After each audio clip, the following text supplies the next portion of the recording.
Buenos días. Sintiéndome como en mi casa, porque aflora un sentimiento personal y espiritual. Mi madre era maestra y fue mi primera maestra.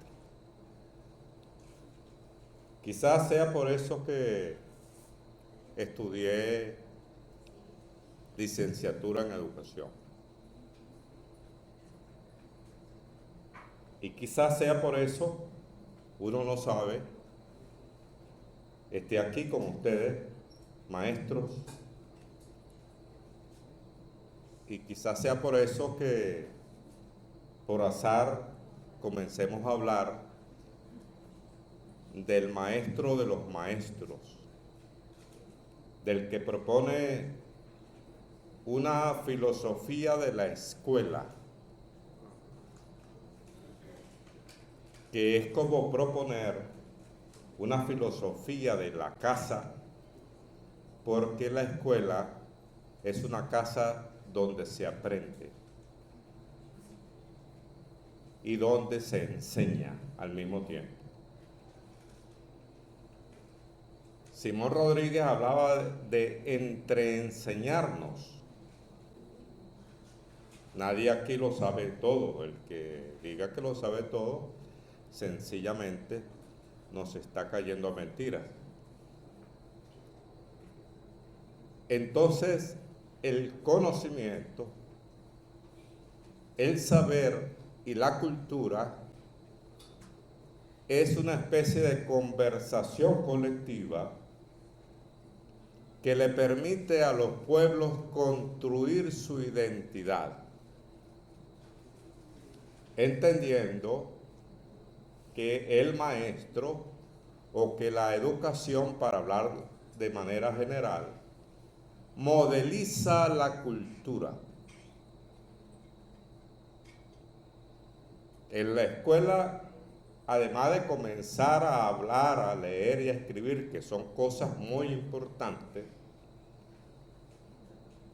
la más importante es la de hablar, porque antropológicamente los pueblos que no saben escribir también deben ser considerados como pueblos desarrollados y pueblos con cultura, para subrayar aquella importancia que tiene la cultura oral. Entonces yo me quiero centrar en esa acción humana que nos permite intercambiar signos, escuchen el trío, signos, símbolos y sentimientos.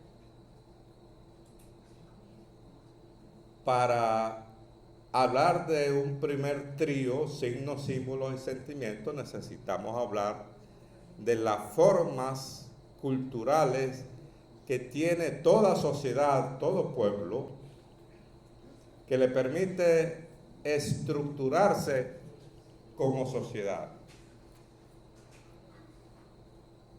La sociedad que plantea Simón Rodríguez es una sociedad libre,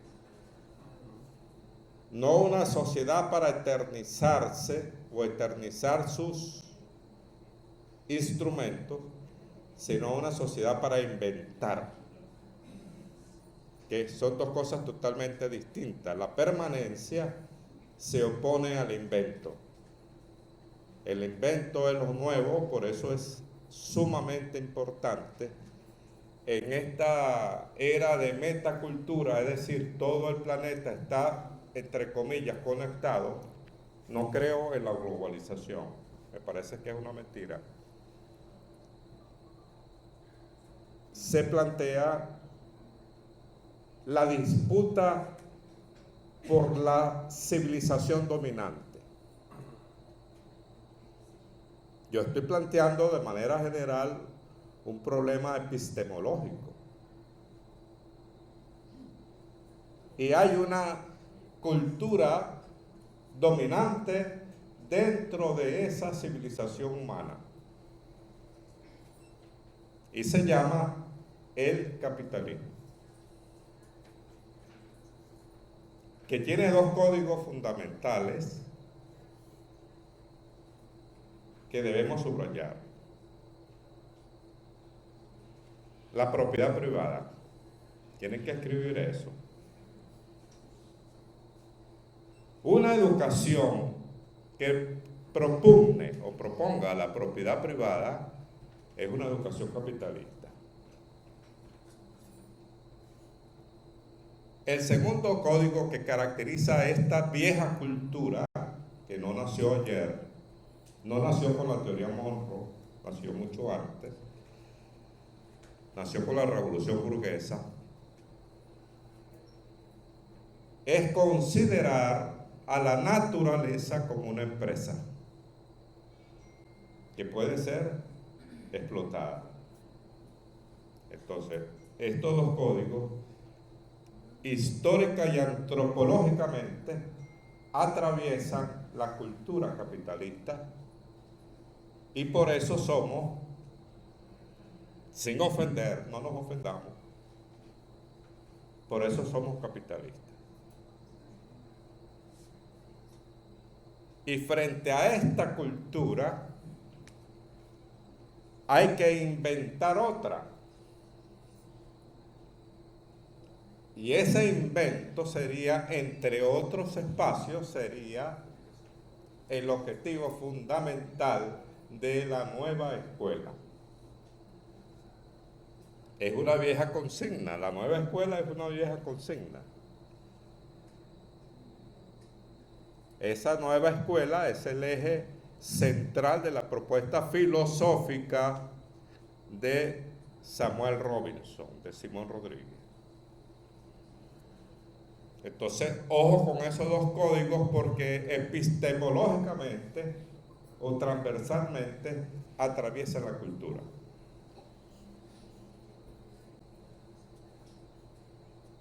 Si no, revisemos nuestras casas, revisemos nuestras comunidades, revisemos nuestro mundo, y allí va la primera propuesta metodológica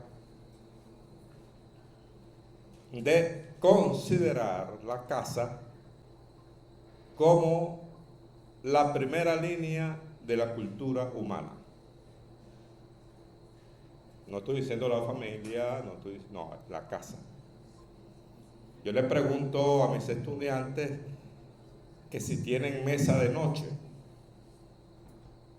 ¿Y eso qué es, profesor? Y después les pregunto qué libros tienen en esa mesa de noche. ¿Verdad? Entonces nos encontramos con una realidad antropológica, no estoy generalizando, que la casa está invadida. Es decir, todo lo que entra en esa casa forma parte de esa cultura que predica la propiedad privada y la explotación de la naturaleza. Es fuerte, muy fuerte decir esto, pero esto es para comenzar a hablar, porque esta es una propuesta filosófica que estoy haciendo, para que comencemos a hablar desde la casa. Es decir, comencemos antropológica, histórica, cultural y psicológicamente a hablar desde un lugar específico. Al que pertenecemos. Porque en esa casa se combinan tres formas simbólicas. Ya hablé de dos códigos, ahora voy a hablar de tres formas simbólicas, porque esta es una clase de filosofía para los que van a entrar a la maestría y al doctorado. Porque estamos hablando de líneas de investigación. Tres formas simbólicas que se instrumentalizan en las sociedades humanas. La primera, las formas técnicas. Hay un libro de un latinoamericano brasileño, fue profesor mucho tiempo de la Universidad Central de Venezuela, Darcy Ribeiro, que tiene un libro que se lo recomiendo, que se llama Proceso Civilizatorio, donde dice todas las o solo las formas técnicas son revolucionarias. ¿Cuál fue el impacto que tuvo la pólvora, la rueda, el internet o la internet, el viaje a la luna? Resulta que es en la casa donde se concentra, muchos dicen que es en la gran ciudad, etcétera, etcétera, pero hoy estamos hablando de tiempos de globalización, entre comillas.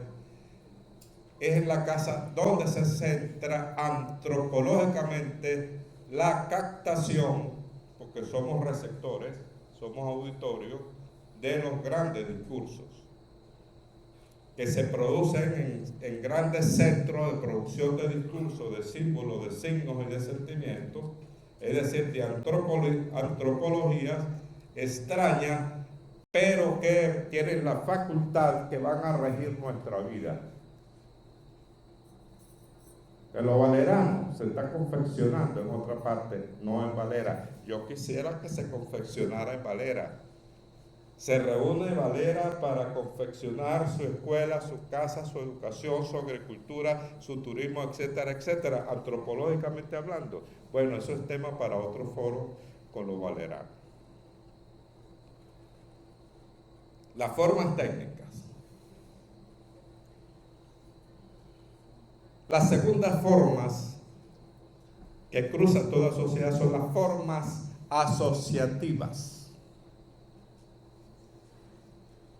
La pareja, la familia, la empresa, la cooperativa, las iglesias, los partidos, los ejércitos, y pare usted de contar. Pero hay una tendencia del deseo imperial, entre comillas, porque también esa es una discusión bien interesante. El control de las multitudes.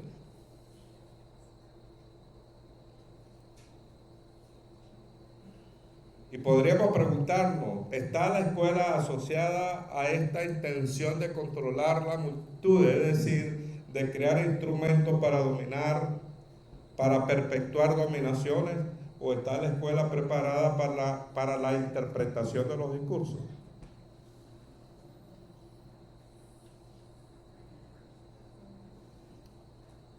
La tercera forma, porque voy a llegar a mi conferencia, estoy haciendo una introducción, profesora. Yerdy me regaló sus 10 minutos para cobrarle la cita que hizo, ¿verdad? La tercera forma, escuchen, las formas narrativas.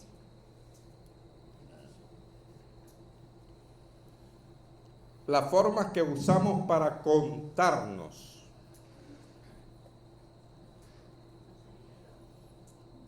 Allí donde debemos de reivindicar este tipo de eventos, que yo sencillamente lo llamo conversación. No estamos conversando porque la casa está invadida, ¿ok? La casa está invadida y está sustituyendo todas las formas cotidianas de comunicación. ¿Sí o no? Les recomiendo que lean un ensayo de Ernesto Sábato que se llama Resistencia. El gran escritor dice: nos estamos quedando mudos. Y otros están hablando por nosotros. Escuchemos a los niños hablar.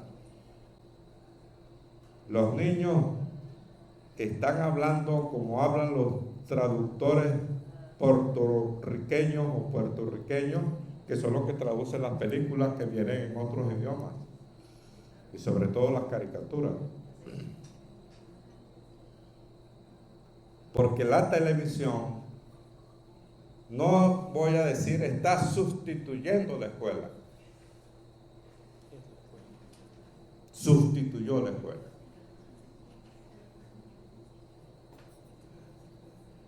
Porque nuestras formas narrativas, es decir, nuestra forma de comunicarnos, de reunirnos, de conversar, por eso es muy importante una clase, una reunión en una escuela, en una universidad, para conversar. No estoy hablando de lo virtual que está sustituyendo lo presencial de una manera peligrosísima y perversa, por supuesto, para crear el lugar, para crear cultural y simbólicamente, para crear y estudiar y comprender simbólicamente el lugar donde vivimos. Pero resulta que el lugar donde vivimos no coincide con el lugar simbólico, porque ese simbolismo está siendo impuesto desde fuera. Que hay que hacer una lectura que yo lo voy a proponer más tarde. Estas formas sociales requieren, frente a ellas, para comprenderlas, para estudiarlas, para analizarlas, para escribirlas, para conversarlas, requieren de 3 formas metodológicas, que es el centro de mi conferencia, que es mi propuesta metodológica.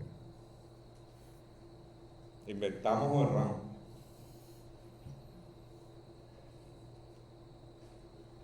La sala de interpretación.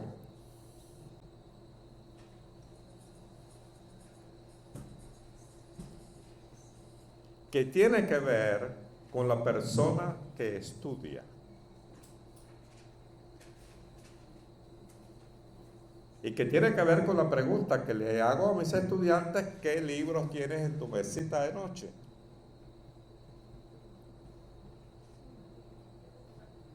Es decir, ¿cuáles son los instrumentos con los que tú cuentas para interpretar?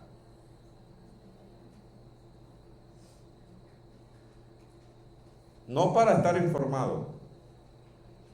Los gringos hablan del free flow information, libre flujo de la información. No, eso no. ¿Qué es lo que está pasando? Tenemos tanta información en la cabeza que el cerebro está dolido. Nos duele la cabeza. No sabemos qué hacer con tanta información. Y frente a eso, ese sistema dominante que se llama capitalismo inventó un gran mecanismo de plagio que se llama inteligencia artificial. Ojo con eso.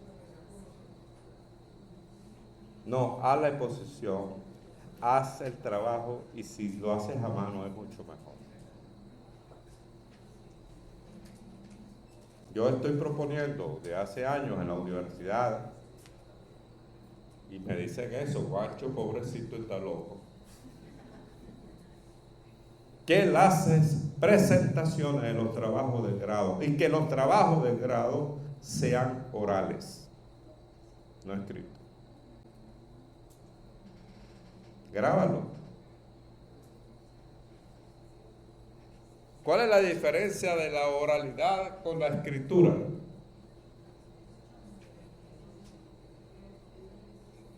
¿Cuál es la diferencia entre el habla y la escritura? Hay mucha diferencia. Lo que pasa que en ese sistema la escritura aplasta la oralidad. ¿Por qué razón? ¿Qué facultad tiene la oralidad que no tiene la escritura? Bueno, ahí tienen un precioso tema para un trabajo de maestría o de doctorado. La oralidad es infinitamente superior a la escritura, para que ustedes sepan. De la perspectiva que la estoy proponiendo. Entonces, ¿qué libros, qué cuentos, qué textos tienes tú en tu mesa de noche? Es decir, en tu sala de interpretación, es decir, en tu persona. Porque es la persona que estudia, es la persona que estudia, la persona aislada que puede hacer grandes contribuciones a la cultura por ese estudio. Porque el que estudia no está esperando recibir, el que estudia está esperando dar. No es igual. Nosotros estudiamos para recibir. Esa es la dominante. No, tenemos que estudiar para que yo pueda decir las cosas que estoy diciendo. Para aportar. Para que medie una ética que se llama preocupación por la existencia. Donde yo comprendo los fenómenos y las acciones humanas, las explico, me las explico para comprenderme a mí mismo y las explico para comprender a los demás.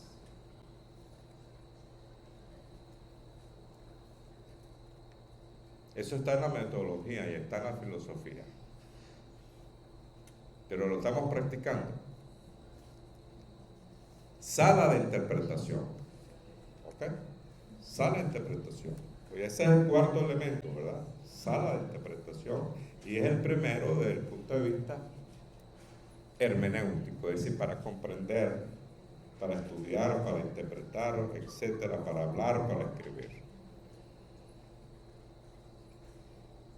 El segundo elemento que propongo se llama, o lo llamo, biografía hermenéutica,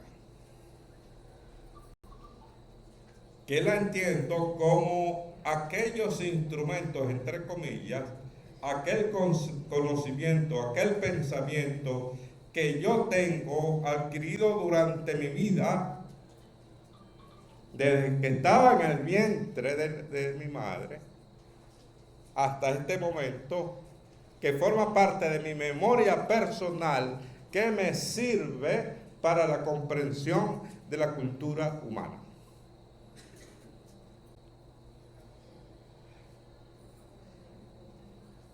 Yo tenía un tesista, lamentablemente murió, Valerano, extraordinario estudiante, que siempre me llegaba: profesor, tengo otra nueva propuesta de trabajo de grado. ¿Qué hacía Luis? Iba a un congreso, se infectaba, una nueva propuesta. Iba a otro congreso, se infectaba, otra nueva propuesta. Nunca tenía una propuesta. Se llama moda.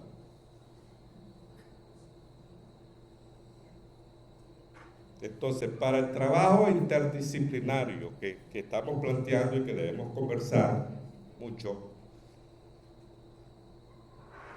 es importante que cada uno de nosotros entienda que tiene una memoria, que puede hacer aportes.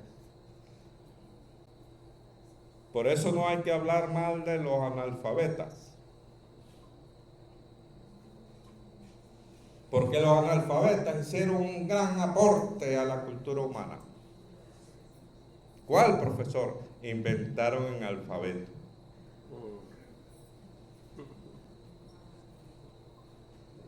Porque el ser humano es un gran inventor. Entonces, frente a los instrumentos para perpetuar, están los instrumentos para inventar. Biografía hermenéutica. Entonces tú ves al profesor, te aterrorizas, entonces comienzas a pensar como el profesor, lo imitas y dices todo como lo dice el profesor. Alienación pura. Y más, muchachos, si al profesor le gusta que lo idolatren, se convierte en una vaca sagrada, ¿verdad?, que tiene un lugar para encenderle velas, etcétera, etcétera, etcétera. Entonces es intocable.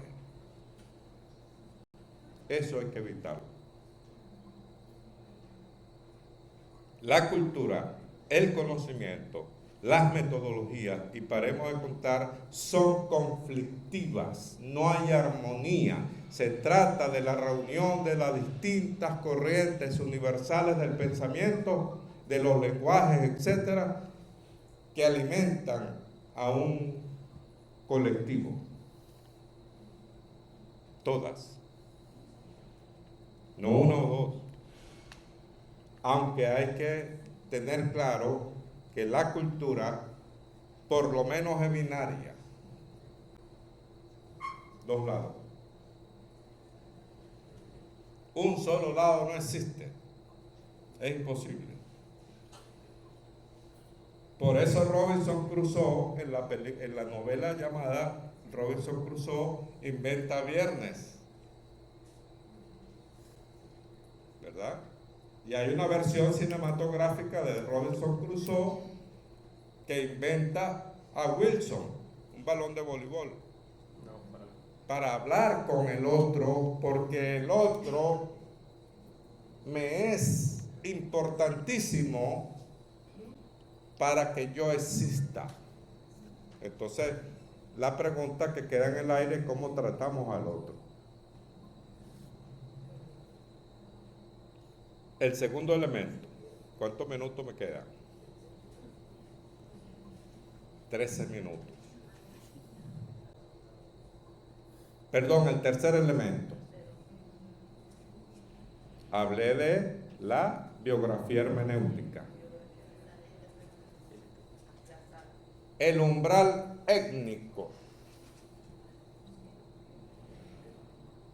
Umbral étnico. Umbral, una puerta donde tú entras y sales. Pero esa puerta es simbólica, es étnica, tiene que ver con una cultura, tiene que ver con una memoria, tiene que ver con una lengua, tiene que ver con un pensamiento. ¿Dónde está nuestro umbral étnico? Por eso estamos planteando de hace años la necesidad de construir una teoría sobre los venezolanos. Tenemos un proyecto que se llama Hacia una teoría de los venezolanos, que hemos publicado algunas cosas en la revista Cifra Nueva, y vamos a un congreso que lo invitamos desde ya para el próximo año, que se llama Cultura, Nación y Universidad. Preguntarnos qué es eso de universidad, dónde está la universidad. Entonces buscamos la universidad debajo de las alfombras, arriba de las mesas, en los rincones. ¿Dónde estará la universidad?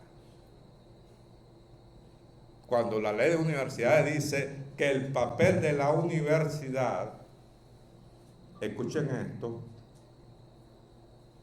es pensar la nación. Pensar. Recuerdo a mi padre que le decía a mi mamá perpetua, perpetua después de vieja. No sé si acuerdan el curso de aprender a pensar. Estoy hablando de hace 40 años, más 50 años. Después de vieja está aprendiendo a pensar. No hay edad para pensar. Recuerden lo que le estoy señalando sobre la generación de lo nuevo, de los nuevos sentidos, de las nuevas cosas, la nueva forma que tiene que dialogar con lo perpetuo, con lo perenne, con la memoria, que es el sedimento de ese río que se llama cultura, el sedimento. lo que está por debajo y que las aguas no se llevan. Umbral étnico. ¿Qué es ser trujillano? Una pregunta difícil. ¿Qué es ser trujillano? No es cómo te llamas, sino qué es ser eso que se llama Trujillo, dónde está su gentilicio, su símbolo, sus causas históricos, sus corrientes, sus contradicciones. ¿Dónde está? Entonces, he mencionado 5 códigos hasta ahora. Me voy con los 3 últimos para dejarle 8 códigos que creo forman parte de esto que estamos buscando explicar, comprender, estudiar, para ser mejores.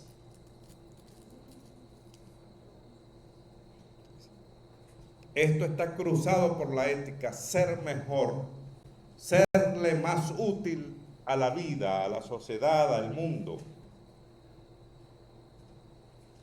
Es importante esta ética. 3 tipos de discursos.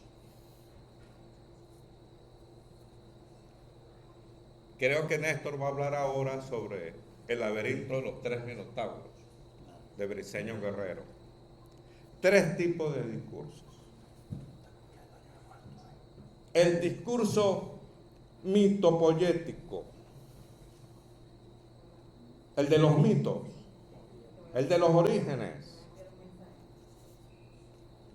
¿Qué es eso de ser cuica?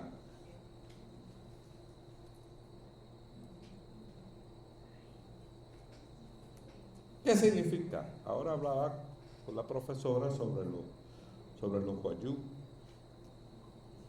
¿Qué es eso de ser guayú?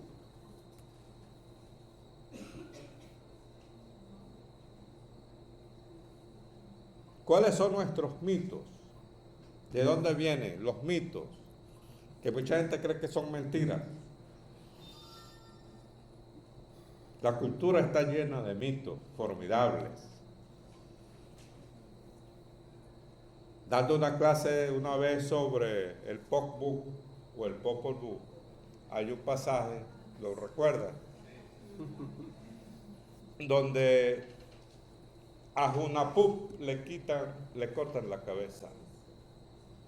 De allí viene la mata de Totumo, que son como cabezas colgando. Pero Izquip, que es hija de los dioses de Xibalbá, los dioses del mal, se enamora de Junapup. Y le pregunta a los soldados de Xibalbá, dime dónde llevaron la cabeza de Junapup.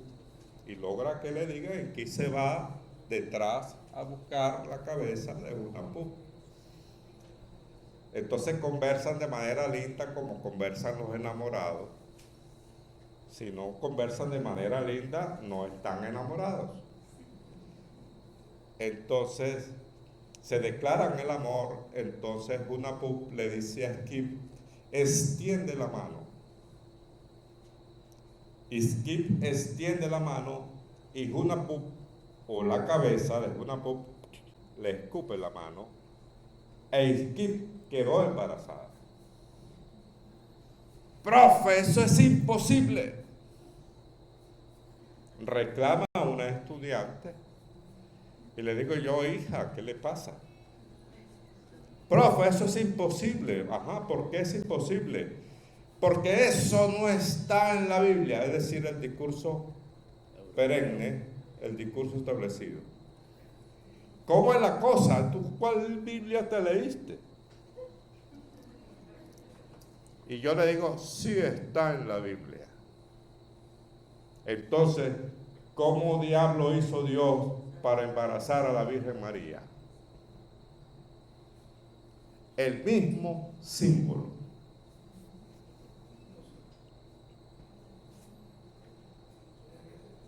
El discurso mitopoyético.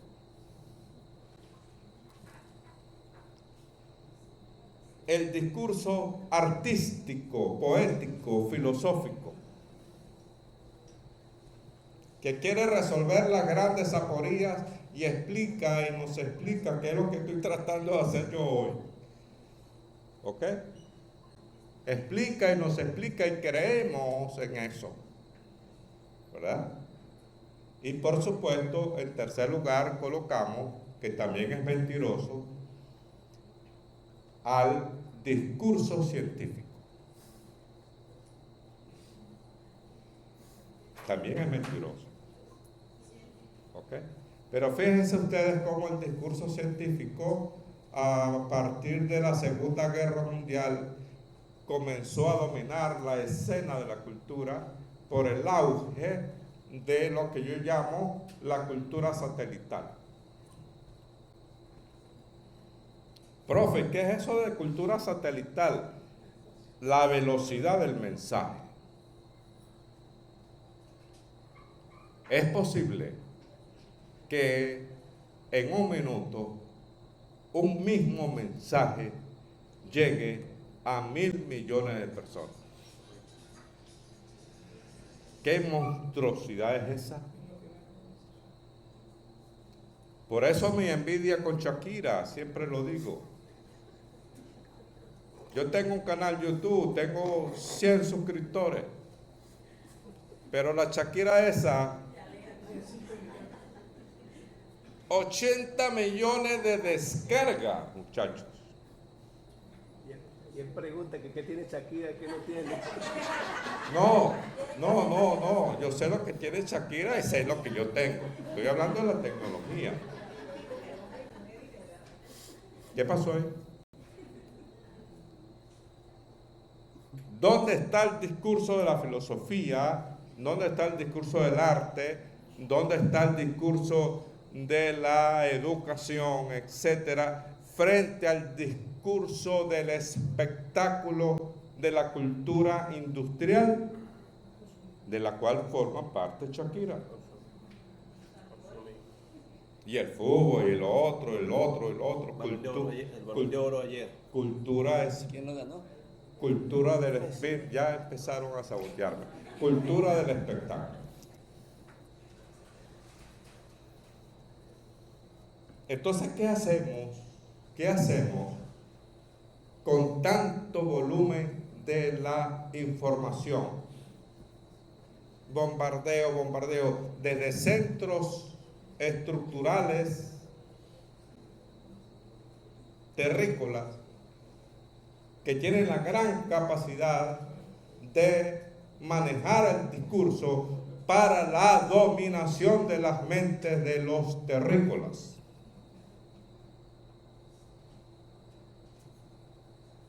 ¿Qué hacemos nosotros desde la escuela, desde el doctorado, desde la universidad? ¿Qué hacemos? ¿Qué pensamiento, qué epistemología, qué explicación, qué conferencia, qué artículo, qué libro estamos escribiendo para explicar estos fenómenos que están cercando al ser humano terrícola? Para mí el máximo nivel de la conciencia humana es ser terrícola, no valerán. Tener conciencia del planeta, de lo que llamamos la casa común. Pero ¿cómo está esa casa común? Es común. Entonces me regreso vertiginosamente a la propuesta de la casa, para recomponerla y decir: la casa es el ser, es decir, tú eres la casa, tú, tu lenguaje, tu sentimiento, tu conversación, tus estudios, tu acción cotidiana, que obedece a esa invasión epistemológicamente hablando, o que debe trabajar la propuesta de Simón Rodríguez, también de Andrés Bello, por supuesto, lo que llamaron la emancipación mental. Por eso, el dicho de dime con quién andas y te diré quién eres, vamos a cambiar. Dime qué lees y te diré quién eres. Esto lo subrayo para exaltar el papel de la lectura. Por eso estoy proponiendo que en cada casa de este estado, tenga una biblioteca de 300 libros. ¿Digitales? No, en papel. Vamos a comportarnos como aborígenes, como primitivos. No quiero cambiar mi cultura por otra. Quiero mejorar, quiero profundizar mi cultura, no la quiero cambiar por otra, pero estamos preparando a los estudiantes de las universidades latinoamericanas para que sean empleados en las grandes empresas y no servidores de comunidades, ¿sí o no?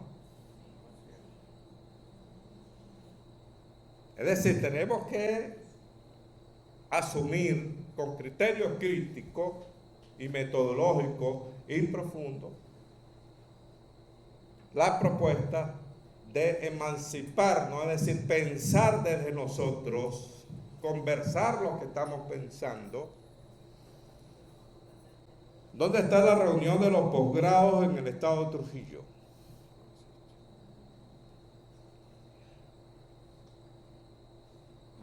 Nosotros somos un centro de investigaciones.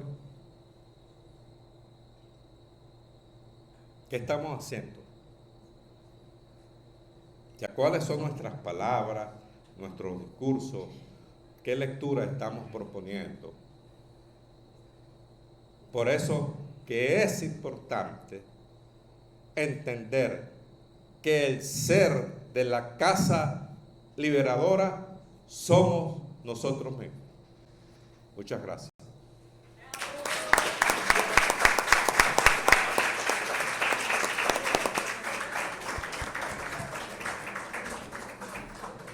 Gracias.